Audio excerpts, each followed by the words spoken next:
Shompen tribe वे most isolated tribe है पृथ्वी पर। Least studied particularly vulnerable tribal group है India में। वे अंडमान एंड निकोबार द्वीप समूह के ग्रेट निकोबार द्वीप के उष्णकटिबंध वर्षा वनों में निवास करते हैं। इस द्वीप का 95% हिस्सा वर्षा वनों से ढका हुआ है। शोम्पेन का हैबिटेट एरिया एक महत्वपूर्ण जैविक हॉटस्पॉट भी है। इसमें कैम्पबेल बे नेशनल पार्क, गालाथिया नेशनल पार्क और ग्रेट निकोबार बायोस्फीयर रिजर्व शामिल है। जनसंख्या 2011 की जनगणना के अनुसार शोम्पेन की अनुमानित जनसंख्या 2029 है, लेकिन आज तक शोम्पेन की सही जनसंख्या ज्ञात नहीं है। इसमें से अधिकांश वन में ही रहते हैं और बाहरी लोगों के साथ कम या कोई संपर्क नहीं रखते।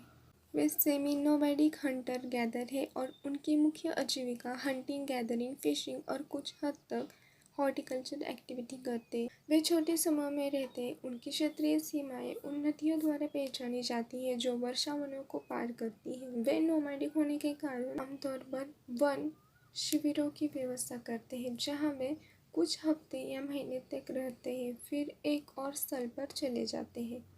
वे वन के विभिन्न प्रकार की वनस्पति को एकत्र करते हैं, लेकिन उनका प्रमुख भोजन पांडानस फल होता है, जिसे वे लारुप कहते हैं। शोम्पेन अपनी भाषा बोलते हैं, जिसमें कई उपभाषाएं हैं। एक बैंड के सदस्य दूसरी उपभाषा को समझ नहीं पाते।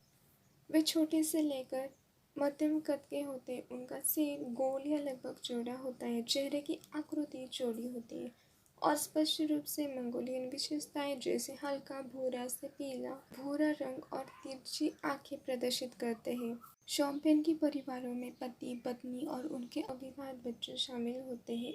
एक शोम्पेन परिवार का नियंत्रण सबसे बड़े पुरुष सदस्य के हाथ में होता है, जो महिला और बच्चों की सभी गतिविधियों पर नियंत्रण रखता है।